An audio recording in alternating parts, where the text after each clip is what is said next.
Marvel drop कर चुका है थंडरबोल्ट्स का टीजर और उसका स्पेशल लुक, जिसमें हमें कुछ एक्स्ट्रा सीन्स भी देखने को मिलते हैं। जिनको नहीं पता मैं बता दूं कि थंडरबोल्ट्स मार्वल के सुसाइड स्क्वाड की तरह है, जिसके सारे मेंबर्स या तो विलन हैं या तो एंटी हीरो। कॉमिक्स में थंडरबोल्ट्स की टीम को जीमो ने बनाया था, पर एमसीयू में इसे चेंज कर दिया गया है और यहाँ इस टीम को बनाने वाली है वैलेंटीना एल्जीरा दी फोंटिन, जिसे हमने black window, falcon in the winter soldier और ब्लैक पैंथर वकांडा फॉरएवर में पहले ही देख रखा है। और ये औरत जितनी दिखती है उससे काफी ज्यादा चालाक है। तो सबसे पहले बात कर लेते हैं टीजर के ऊपर, जिसके शुरुआत में हम येलेना को एलेक्सी यानी रेड गार्डियन के घर के बाहर देखते हैं, जिसे वो फूड डिलीवरी वाला समझ रहा था। पर जैसे ही उसे पता चलता है कि ये फूड डिलीवरी वाला नहीं बल्कि येलेना है, वो जल्दी से अपने घर को साफ करने लगता है और फिर उसे घर के अंदर बुलाता है। और यहाँ हम देख सकते हैं कि एलेक्सी बहुत ही बुरी कंडीशन में रह रहा है। फिर हमें देखने को मिलता है मार्वल स्टूडियोज का लोगो, वो भी येलो कलर में। इसके बाद हम येलेना को किसी अंधेरे कॉरिडोर में फाइट करते हुए देखते हैं, फॉर्मल कपड़े पहने हुए बकी बार्न्स को और जॉन वॉकर को उसके बच्चे के साथ, जिसे देखकर ऐसा लगता है कि वो अपने लाइफ से बिल्कुल भी खुश नहीं है। इसके बाद हम सभी मेंबर को एक फैसिलिटी के अंदर देखते हैं और इस जगह को देखकर ऐसा लगता है कि यहाँ ह्यूमंस पर किसी तरह का एक्सपेरिमेंट किया जा रहा था। येलेना ये सब देख ही रही होती है कि तभी जॉन वॉकर वहाँ आता है और उस पर गोलियां चलाने लगता है। यहाँ घोस्ट और टास्क मास्टर भी आकर इन दोनों से लड़ने लगते हैं। यहाँ हमें इनका नया सूट भी देखने को मिलता है, जो देखने में ठीक ठाक लग रहा है। इन सब से पता चलता है कि इन्हें यहाँ अलग अलग किसी मिशन पर भेजा गया है, या फिर ऐसा भी हो सकता है कि इन्हें यहाँ एक दूसरे को मारने के लिए भेजा गया हो।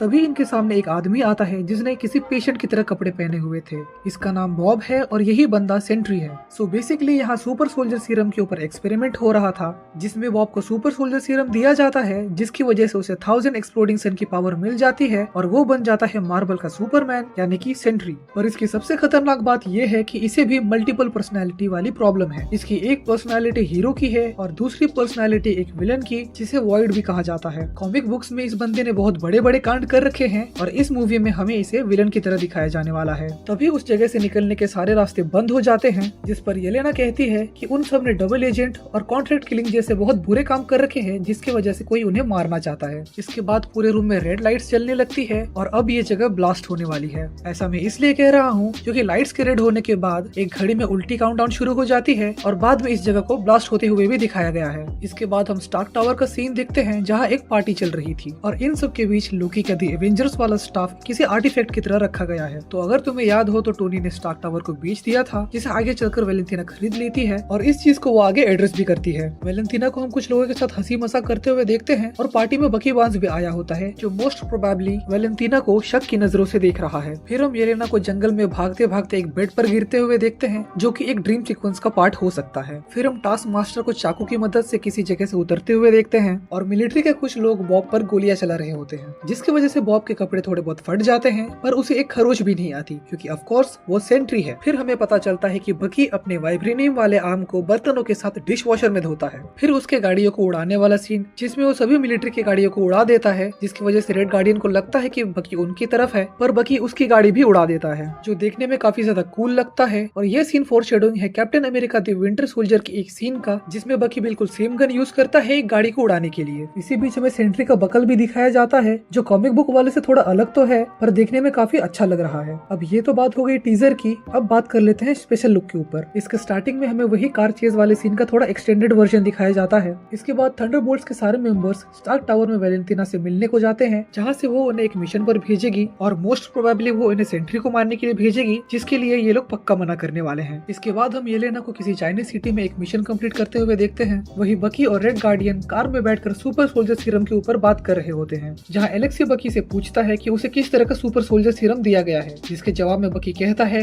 नॉर्मल या शायद हाइड्रा। यानी सुपर सोल्जर सीरम के भी बहुत सारे वर्जन्स एग्जिस्ट करते हैं और हर सीरम का रिजल्ट एक दूसरे से काफी ज्यादा डिफरेंट होता है। इसके बाद हमें कुछ फनी सीन्स देखने को मिलते हैं, जिसमें वैलेंटीना रेड गार्डियन को सेंटा क्लॉज कह देती है और एक सीन में येलेना जॉन वॉकर का मजाक उड़ाती है क्योंकि वो कैप्टन अमेरिका नहीं बन पाया। फिर थोड़े बहुत एक्शन सीन्स, बकी अपने वाइब्रेनियम आर्म को फ्लेक्स करता हुआ और आखिर में रेड गार्डियन कहता है वी आर थंडरबोल्ट्स, जो कि बाकी सबको बिल्कुल पसंद नहीं आता और आगे चलकर शायद इनका नाम डार्क अवेंजर्स रख दिया जाएगा, जो कि काफी ज्यादा रीजनेबल भी है क्योंकि ये अवेंजर्स वाले काम तो करते हैं पर इनके काम करने का तरीका उनसे बिल्कुल अलग है। और थंडरबोल्ट्स के लोगों के आगे लगा हुआ एस्ट्रिक भी इसी चीज को इंडिकेट करता है।